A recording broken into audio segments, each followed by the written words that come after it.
Evangelija sklido pačiom naujausiam technologijom. Nušliuožė gyvatė. Tai čia kaip ir mūsų kelionę nupiešė. Šis uostas jau buvo tada, kai Paulius atvyko. Mes į ten nukeliausime automobiliu. Nuo Tesalonikų iki Berėjos yra 72 km. Kas nedirba, tas tegu ir nevalgo. Ką turiu daryti, kad būčiau išgelbėtas? Tas, kuris jumyse pradėjo gerą darbą, jį ir pabaigs. Šitam mieste ir susitiko su Pauliumi. Švento Pauliaus katedra. 3 sekmadienius eina į sinagogą ir moko žydus raštų. Kaip protestantų Jėzus. Yeah!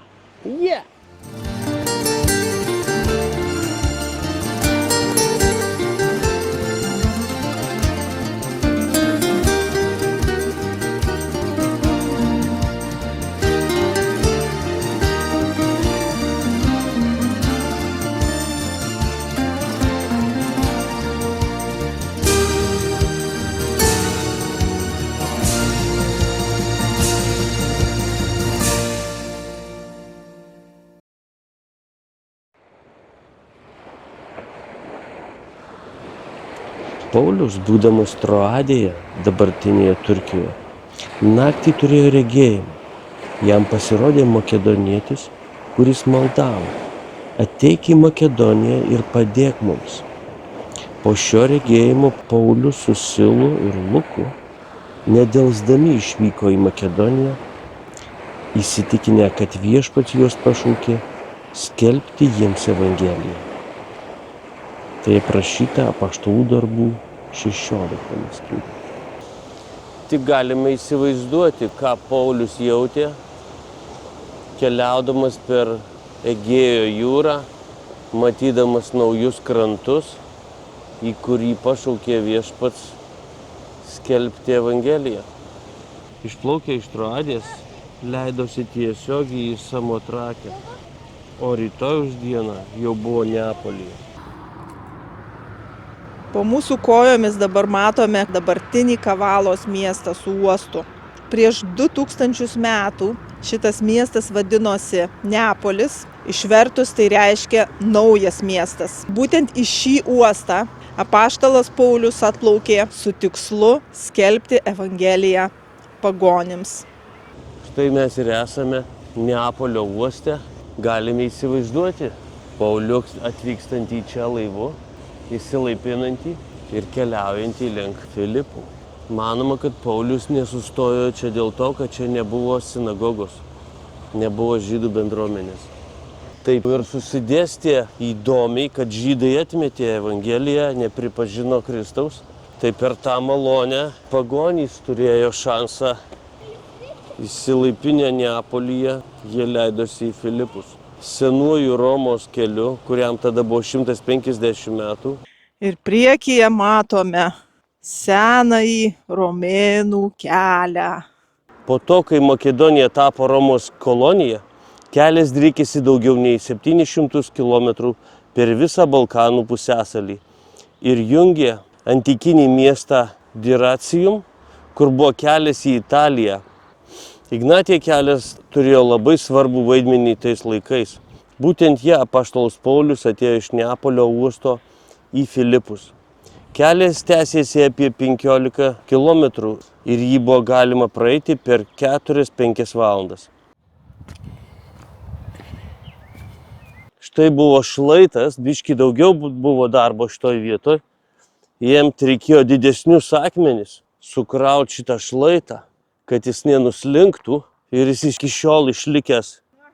Techninis sprendimas atėjo ir štai uolos gabalas ant kelio trukdo. Gražiai apėjo, jį inkrustavo, įsavino į kelią. Labiausia, ką bijojau važiuodama į Graikiją, tą ir pamačiau. Norėjau atsisėsti ant šito suoliuko ir šalia manęs nušliuožė gyvatė. Dabar aš eisiu tik tai viduriu Via Ignatija keliu ir nenukrypsiu nei į kairę, nei į dešinę. O, jetau. Jau aš visko bijau. Šitą pamačiau.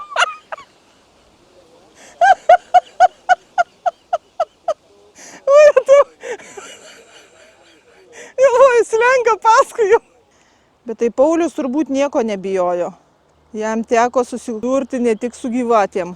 Jisai rašogi Efezė su laukiniais žvėrimis kovėsi. Graikijoje labai daug kačių visur yra. Ir kažkur tai skaičiau, kad katės jos ir yra laikomos, nes jos gaudo gyvatės. Tu manęs nepalik, neapginsi paskui nuo gyvatės kokios. Kai kur šlaitai tokie susidarė, kad reikėjo suformuoti kelio liniją. Man atrodo, čia daugiau biškį naudojama dabar. Čia žolės neauga. Jie keliavo toliau. Romėnų nutiestų keliu pavadinimu Via Ignacia. Šio kelio išlikę daugiau negu 1 kilometras. Kelias nutiestas 100 metų prieš Kristų. Prieš 2000 metų Evangelija sklido pačiom naujausiam technologijom. O ta naujausia technologija buvo greičiausi ryšiai, naujausiai pastatyti Romos imperijos keliai. Roma pasistatė kelius, kad pasiekti savo užkariautas teritorijas. Ir tai buvo puikus būdas Evangelijai sklisti, apaštalams keliauti ir skelbti Evangeliją. Štai vienas iš tų kelių išlikęs po 2000 metų.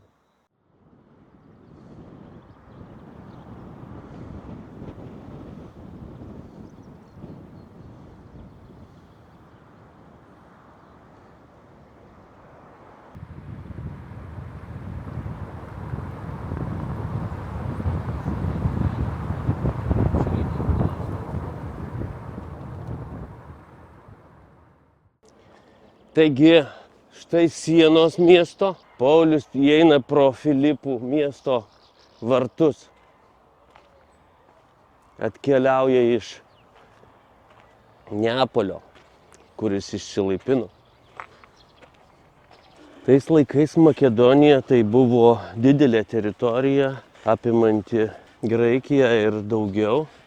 Tai tuometiniam žydam tai buvo lyg kvietimas skelbti visam Europos kontinentui, visam šitam kraštui. Aišku, jie nepasiekdavo didelių atstumų, bet tą šalį jie vadino Makedonija. Filipų miestas buvo nemažas ir jame galėjo gyventi keletas tūkstančių gyventojų. Aplink miestą buvo pastatytos aukštos sienos, kurias skirtingais laikotarpiais dastatinėjo ir perstatinėjo. Miestas buvo ant kalvos, šalia Gangitos upės, o už miesto sienų buvo pelkynai. Tuo metu Filipai priklausė Romos imperijai. Šiame mieste Paulius užtruko kelias dienas. Turbūt jisai išsinuomavo kažkokį viešbutuką dideliam ir klestinčiam mieste. Jų turbūt buvo ne vienas. Galbūt jį vaikščiodami po miestą, bendraudami su vietiniais, bandė suprasti, kodėl juos Dievas čia atsiuntė. Filipuose nebuvo sinagogos ir krikščionys rinkdavosi prie upės melstis. Čia miesto vartai, per kuriuos mes įėjome. Čia yra Via Ignacia kelias romėnų, kuris ėjo. Ir mums kas svarbu yra čia Pauliaus kalėjimas, kuris sėdėjo, Agora, pagrindinė miesto dalis, kur Paulius buvo teisiamas. Maldos vieta buvo už miesto, tai ją lankysim vėliau.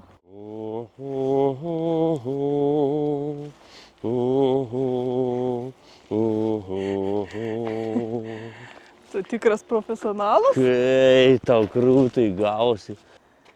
Štai kaip mūsų kriauklė viešbutį, tai vieną čia aptikom. Tik čiučiu didesnė, nes čia ir vonios didesnės buvo nei pas mus. Jie tradicijų, matom, laikosi. Nu. Bet tai čia iškaptuot reikėjo. Nu jau čia pridengta, tai jau čia vertingiausia vieta šitoje erijoje. Mozaika. Bet žiūrėk, net nesilaikė tų tiesių linijų, kad ten jau šniūrą nutemptų ir jau būtų styga. Žiūrėk. Gal nebuvo tokio šniūrų nebuvo? Bet man tai ir gražiau dar, tas natūraliai, gražiai, po 3 akmenukus ėjo ir nuėjo.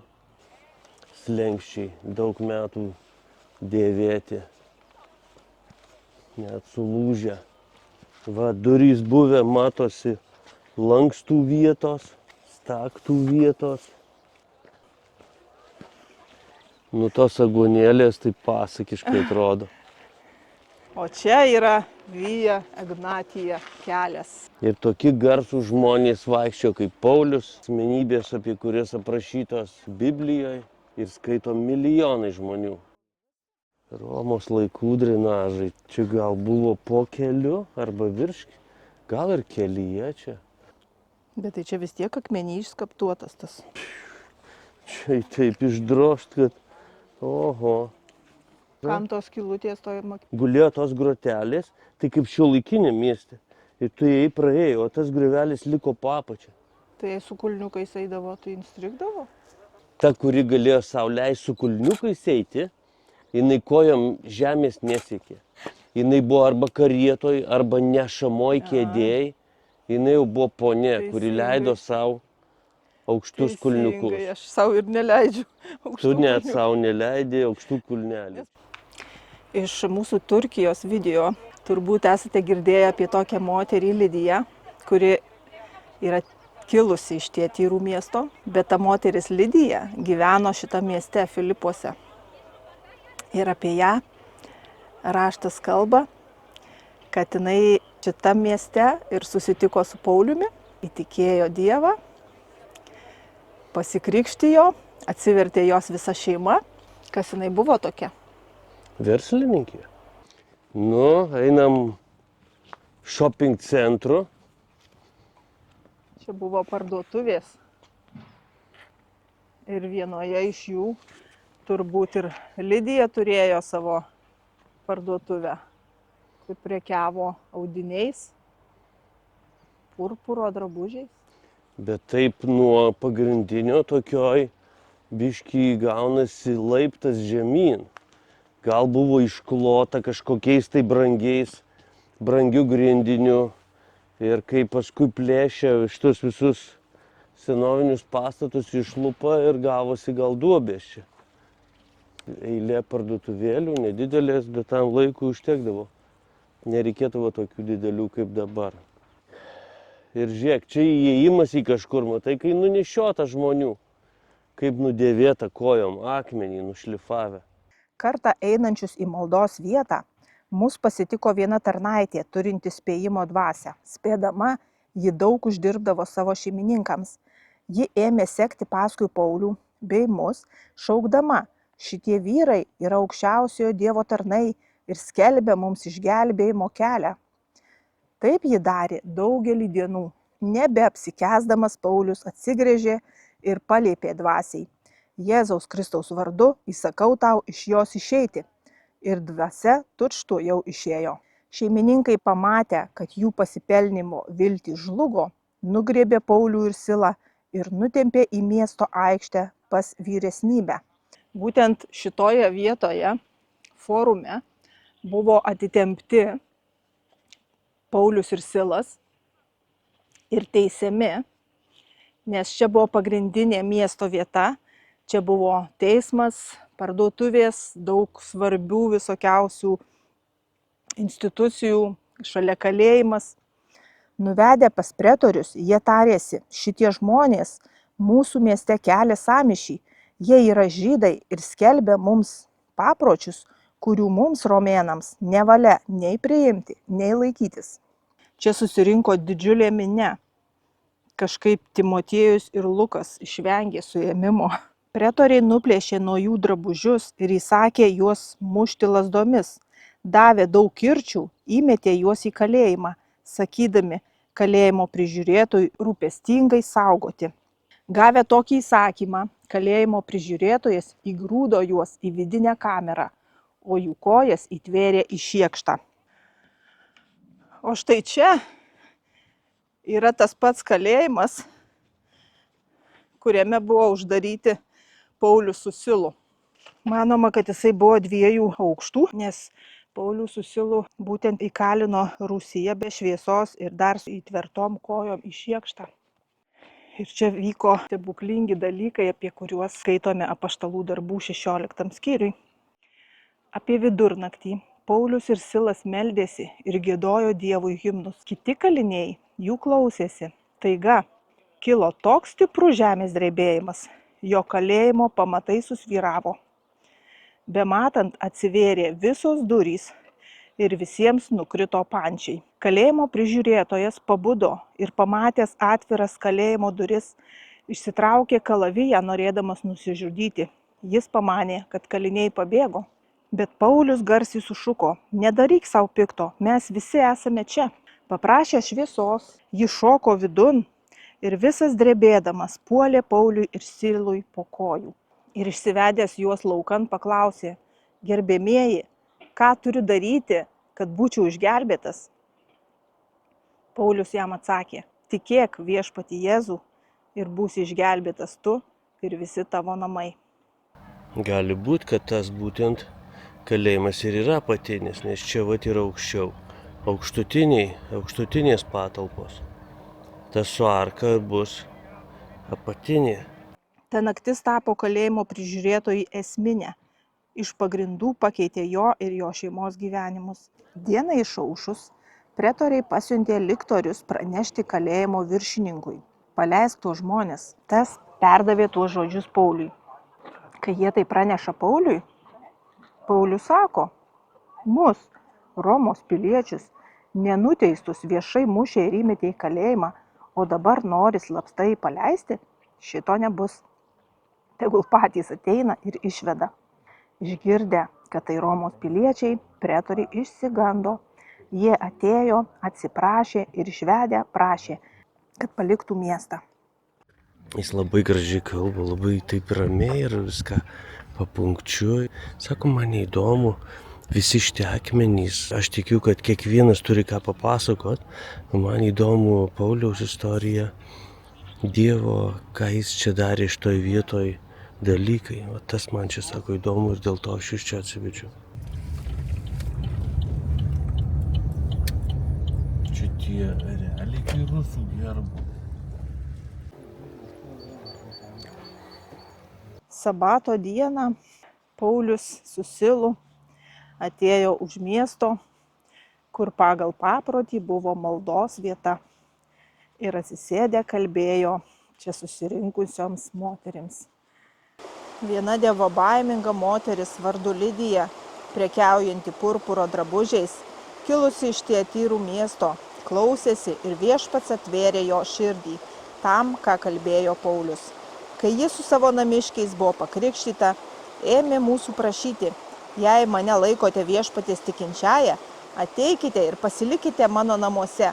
Ji tiesiog mus privertė.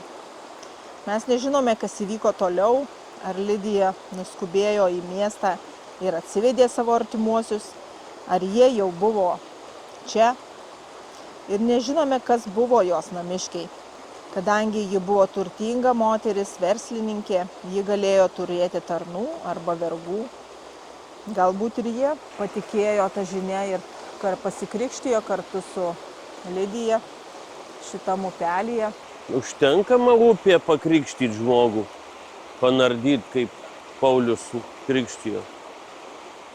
Dėl to incidento su dvasios išvarimu iš merginos, jis buvo suimtas, įkalintas, paskui atsiprašius paleistas, bet vis dėlto po paleidimo buvo paprašyta, kad jis paliktų jų miestą. Jisai vis tiek turėjo širdį šitą miestą ir bažnyčia, kuri susikūrė jo dėka, jam skelbus Evangeliją, jis rašė laiškus jiems. Taigi paskaitykim, ką prieš 2000 metų Paulius rašo atgal šitai bažnyčiai, iš kurios išvyko. Visada kiekvienoje savo maldoje su džiaugsmu už visus besimelsdamas, už jūsų dalyvavimą skelbiant Evangeliją nuo pirmos dienos iki šiandien. Esu tikras, kad tas, kuris jumyse pradėjo gerą darbą, jį ir pabaigs iki Jėzaus Kristaus dienos. Ir meldžiu, kad jūsų meilė vis augtų ir augtų pažinimu ir visokeriopų įžvalgumu, kad jūs mokėtumėte pasirinkti, kas tobula, kad būtumėte tyri ir be priekaišto iki Kristaus dienos, pilni teisumo vaisių per Jėzų Kristų, Dievo šloviai ir gyriui. Tai darykite mano džiaugsmą tobulą, laikydamisi vienos minties, turėdami vienokią meilę, būdami vieningi ir to paties nusistatymo.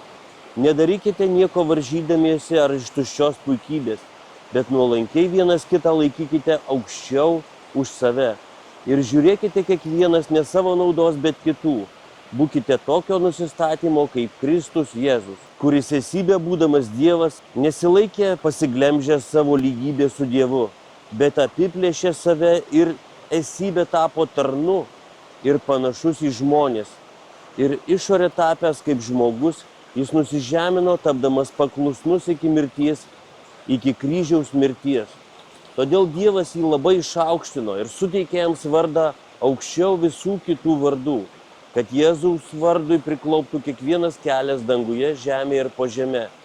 Ir kiekvienos lūpos Dievo Tėvo šlovė išpažintų, kad Jėzus Kristus yra viešpats. Šitus žodžius klauso ir skaito visam pasauliui. 100 milijonų krikščionių. O šitas laiškas buvo skirtas šitam kaimeliui, bet jis tinka visiems tikintiesiems.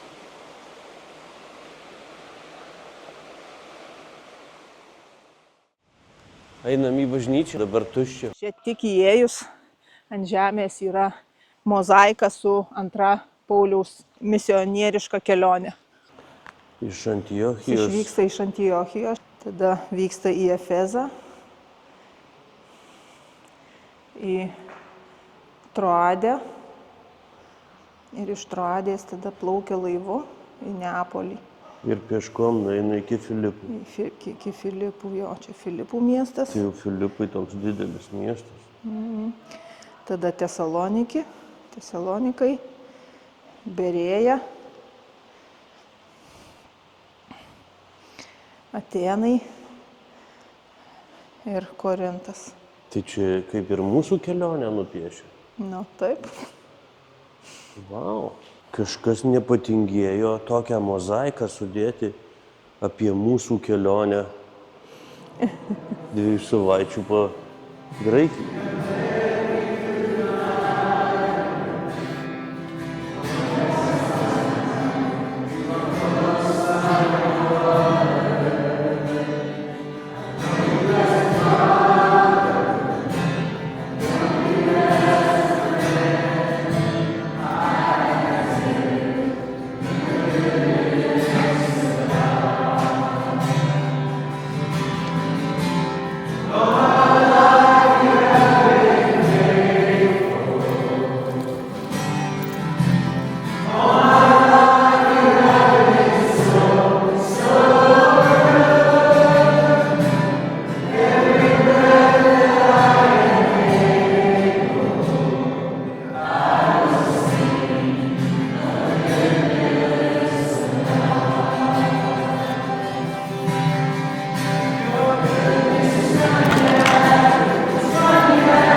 Štai važiuojam vienu iš Graikijos slėnių. Čia Pauliaus keliai praėjo šituo slėniu. Štai matom tuos vaizdus. Paulius peškomis čia keliavo romėnų nutiestais keliais.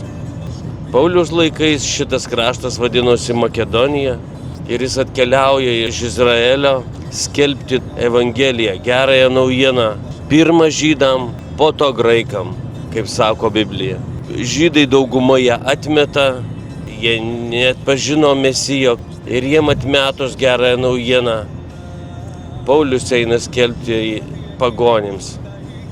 Ir pagonys su džiaugsmu priima šią žinią, nusisuka nuostabu ir pažinsta gyvąjį Dievą. Paulius atvyksta į Tesalonikus Via Ignatia keliu, o šis uostas jau buvo tada, kai Paulius atvyko. Šis miestas įsidėstęs dėl šio uosto, dėl strateginės vietos, nes tai Azijos, Europos kelias. Todėl šitas miestas augo visą laiką ir didėjo. Šiandien mes turim 300 000 gyventojų miestą su apylinkėmis iki 1 milijono. Labai gražus miestas. panašu į Izmirą. Tos arkos. Išėję iš kalėjimo, Paulius ir Silas aplanko Lidiją, pastiprina brolis ir išvyksta toliau. Ir jo tolimesnė kelionė tęsiasi per Amfifolį ir Apoloniją ir jisai atvyksta į Tesalonikus. Paulius atvykęs į Tesalonikus pagal savo paprotį 3 sekmadienius eina į sinagogą ir moko žydus raštų, dėstydamas ir įrodinėdamas jiems, kad Kristus tai Jėzus, kurį aš jums skelbiu. 16 skyrium skaitome, kai kurie iš jų įtikėjo ir prisidėjo prie Pauliaus ir Silo, taip pat daugybė pamaldžių graikų ir nemaža aukštos kilmės moterų. Bet neįtikėję žydai, apimti pavydo, surinko iš gatvės piktų žmonių, sukurstė minią ir sukėlė mieste sąmyšį. Jie užpuolė Jasono namus ir ėmė ten ieškoti Pauliaus ir Silo, norėdami išvesti juos prieš minią. Jų neradę nusitempė Jasoną ir kelis brolius pas miesto vadovus šaukdami: tie žmonės, kurie verčia visą pasaulį aukštyn kojom, atvyko ir į čia, o Jasonas juos priglaudė. Visi šitie laužo Ciesoriaus įsakymus, tvirtindami, jog esąs kitas karalius, būtent Jėzus. Taip jie sukėlė nerimo jų klausiusiai miniai ir miesto vadovams. Šie gavę iš Jasono ir kitų užstatą paleido juos. Pasirodo, čia tokie nebuvo draugiški tie žmonės čia gyvendami, tesalonikiečiai. Paulius ilgai neišbuvo, tik 3 sekmadienius spėjo pamokinti, o paskui netgi ir Berėjoje, jau kai nuvyksta jie tesalonikiečiai, išgirdę, kad jau Paulius ten skelbė Evangeliją, jie iš čia nuvyksta apie 75 kilometrus pešiom, kad sutrukdyti Pauliui ten skelbti Evangelijas. Bet pavyzdžiui, iš laiškų paskui jau Paulius skaitai, gali suprasti, kad kadangi pagonys ar aplinka buvo nedraugiška bažnyčiai, tai bažnyčia buvo labai stipri. Taigi matom iš aukštai miestą, nors miestas būdavo pats aukštai. Jis dabar duobėj, kaip ir visi senieji miestai. Jis atkastas, teatras, tai čia reiškia šitas ratas laikė tribūnas. Tai teatras buvo įspūdingas iš teatro pusės. Nežinau, ar matei visą agorą, sceną užstodavo, bet iš tribūnų, manau, matei jūros krantą, matei agorą. Mes norime, broliai, kad jūs žinotumėte tiesą apie užmiegančiuosius ir nenusimintumėte kaip tie, kurie neturi vilties. Jeigu tikime, kad Jėzus mirė ir prisikėlė, tai Dievas ir tuos, kurie užmigo susivienyje su Jėzumi, atsives kartu su juo.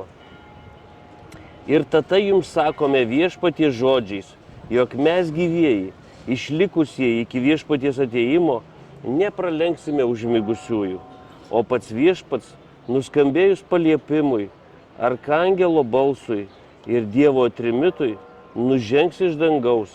Tuomet pirmiausia prisikels tie, kurie mirė Kristuje. Paskui mes gyvieji, išlikusieji kartu su jais būsime pagauti debesysna ir taip visuomet pasiliksime su viešpačiu. Todėl guoskite vieni kitus šiais žodžiais. Dėl to laiko ir valandos, broliai, nėra laiko jums rašyti. Jūs patys gerai žinote, kad viešpaties diena užklups lyg vagis naktį. Kai žmonės kalbės, gyvename ramiai ir saugiai, juos ir ištiks netikėtas žlugimas, tartum gimdymo skausmai neščia moterį ir jie niekur nepabėgs. Bet jūs, broliai, neskendėkite tamsoje, kad toji diena jūs užkluptų lyg vagis.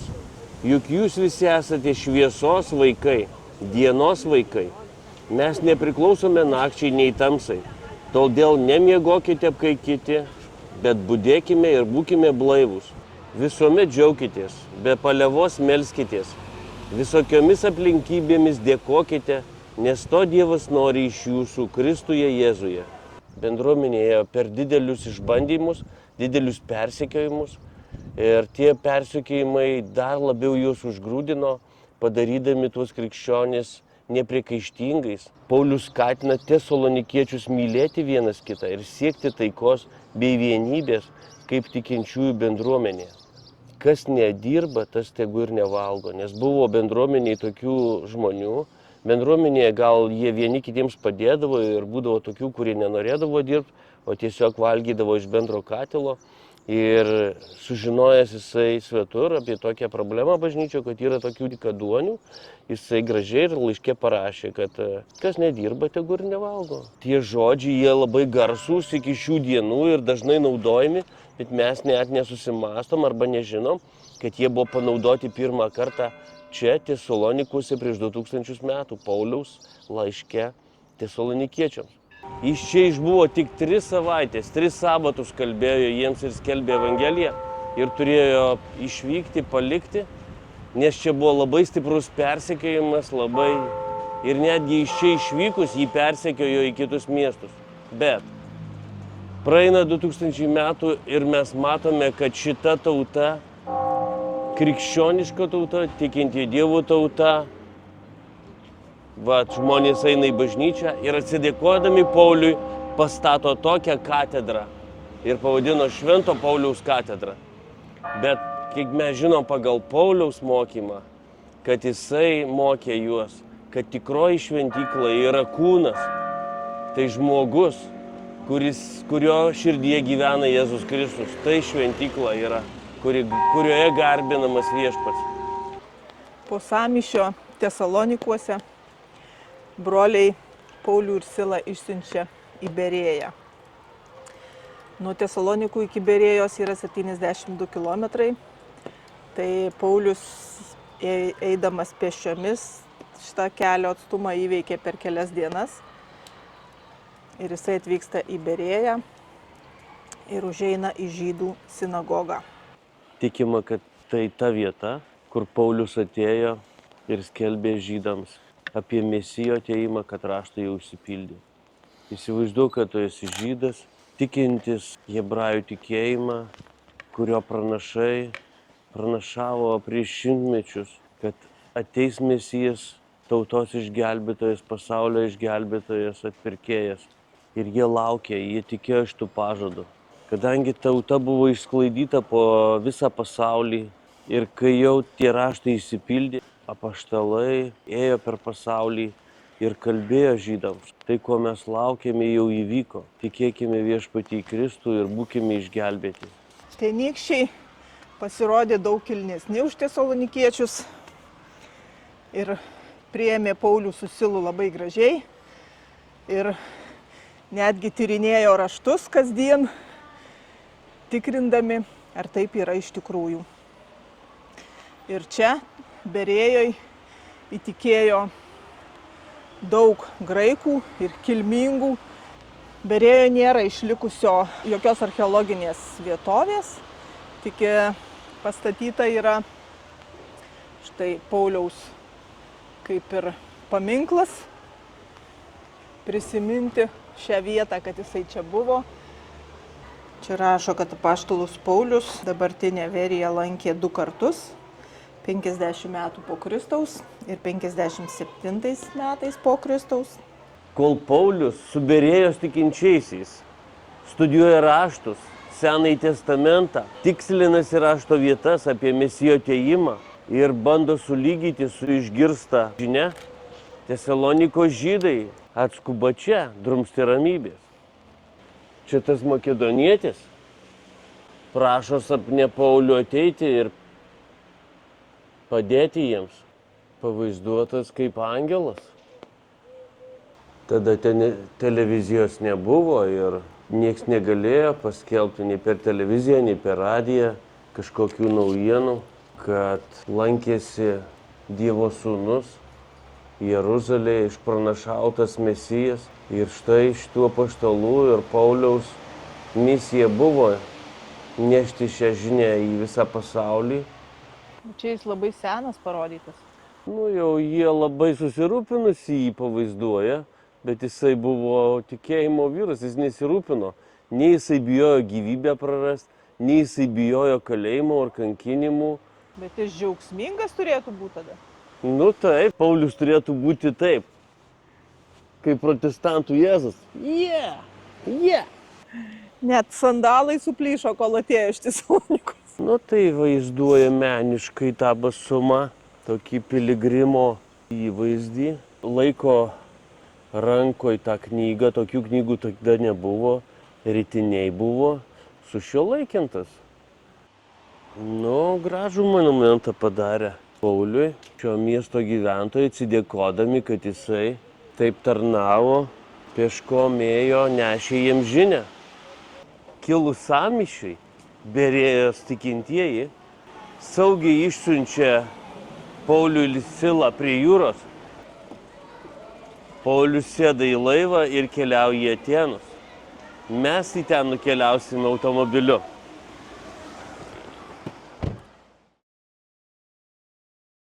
Ateiname į senąjį Korinto miestą. Kuriame daug gyvačių, sakė, ir žolė apžėlę. Matau, kad jūs visais atžvilgiais esate labai religingi. Erastus. Tai yra ta vieta, kur mes stovime dabar. Netaip įsivaizdavau, galvau, kad kokia aikštė. Čia kolonos turbūt stovėjo ir nuo žemės drebėjimų griuvo ir pavarė jos iš teismo. Meilė niekada nesibaigia. Išplaukė į Siriją.